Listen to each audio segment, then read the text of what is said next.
जमीन से मिलने वाली ऐसी 5 हैरत अंगेज चीजें जिसने दुनिया भर के रिसर्चर्स के होश उड़ा दिए। आखिर रिसर्चर्स को जमीन से ऐसा क्या मिला था, आइए जानते हैं।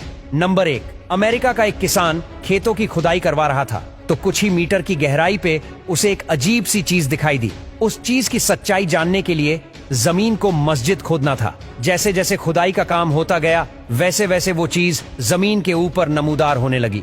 मालूम पड़ा कि ये एक बहुत ही बड़े जानवर की खोपड़ी थी। जब इस खोपड़ी को लेबोरेटरी भेजा गया तो मालूम पड़ा कि ये एक ऐसे जानवर की खोपड़ी थी जो आज से 15,000 साल पहले धरती पे रहते थे, जिनको वूली ममत कहा जाता था। देखने में ये जानवर हाथी जैसे हुआ करते थे, लेकिन ये बहुत ही खतरनाक माने जाते थे। ये माना जाता है कि हजारों साल पहले लोग इस जानवर के दांत निकालकर हथियार के तौर पे इस्तेमाल किया करते थे। ये जानवर ठंडे और बर्फानी इलाकों में रहते थे, लेकिन वक्त के गुजरते गुजरते ग्लोबल वार्मिंग की वजह से इनकी नस्ल इस धरती से ही खत्म हो गई। नंबर 2, अर्जेंटीना में रहने वाला ये जमींदार सोच भी नहीं सकता था कि उसकी जमीन से ऐसा भी कुछ निकल सकता है। ये जमींदार अपनी जमीन की सैर कर रहा था कि अचानक उसकी नजर किसी अजीबो गरीब गोल सी चीज पर पड़ी जो देखने में तो किसी डायनासोर के अंडे की तरह लग रहा था, लेकिन सच्चाई इससे भी ज्यादा दिलचस्प थी। किसान ने जब ये अनोखी चीज देखी तो उससे रहा नहीं गया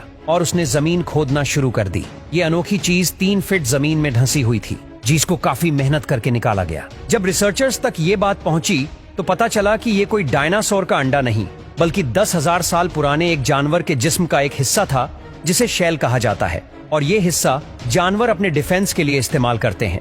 हैरत की बात तो ये है कि इतने साल गुजर जाने के बावजूद भी इसकी मजबूती में कोई खास फर्क नहीं आया था और इनको ग्लैप्टोडोन कहा जाता था। इस शैल का जब वजन किया गया तो मालूम पड़ा कि ये 1100 किलो वजनी है।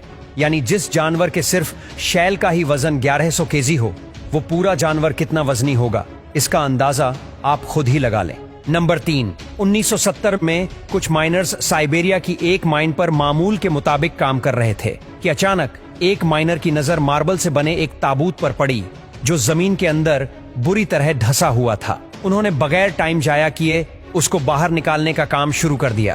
क्योंकि ये ताबूत इनकी सोच से भी ज्यादा वजनी था, इसीलिए उनको ये बाहर निकालने में काफी वक्त लगा था। अब ताबूत बाहर आ चुका था और अब बारी थी उसको खोलने की। जो माइनर्स ताबूत मिलने पर ही इतने हैरान थे, उनको इस बात का बिल्कुल भी इल्म नहीं था कि अगले ही लम्हे वो क्या देखने जा रहे हैं। जब ताबूत को खोला गया तो उसके अंदर एक जवान और खूबसूरत लड़की की बॉडी मिली।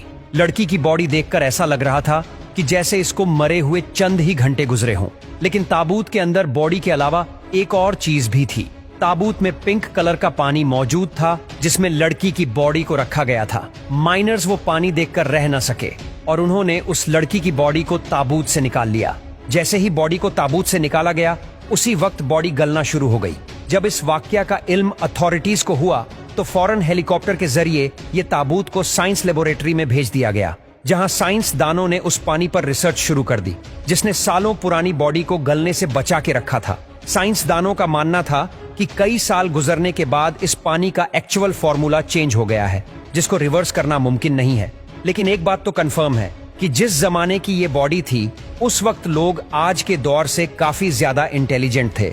नंबर 4, यूं तो वक्त के साथ साथ आर्कियोलॉजिस्ट को कई अनोखी चीजें जमीन में दबी मिलती रहती हैं, लेकिन चौंका देने वाला वाकया 2012 में पेश आया जब अफ्रीका के पहाड़ी इलाकों में एक ऐसा इंसानी ढांचा मिला जिसकी हाइट आम इंसानों की हाइट से कई गुना ज्यादा थी और उसका सर भी कई फुट लंबा और चौड़ा था। रिसर्चर्स का मानना है कि हजारों साल पहले इंसान का कद लंबा हुआ करता था, लेकिन वक्त के गुजरते इंसानों का कद छोटा होता गया। नंबर 5, चिल्ली के कोस्टल हाईवे की रिपेयरिंग के दौरान 120 फुट ऊंची चट्टान पर 5-10 नहीं बल्कि पूरे 75 ढांचे मिले, और वो भी वेल्स के। वर्कर्स को ये समझ नहीं आ रहा था कि रेगिस्तान के बीचों बीच, जहां से समंदर भी काफी दूर था, वहां एक ही वक्त में 75 बड़ी बड़ी वेल्स के स्केलेटन क्या कर रहे हैं। आखिरकार जब बात आर्कियोलॉजिस्ट तक पहुंची तो इन्वेस्टिगेशन शुरू हो गई, जिसमें ये मालूम पड़ा कि ये वेल्स के ढांचे 20 लाख से 70 लाख साल पुराने हैं।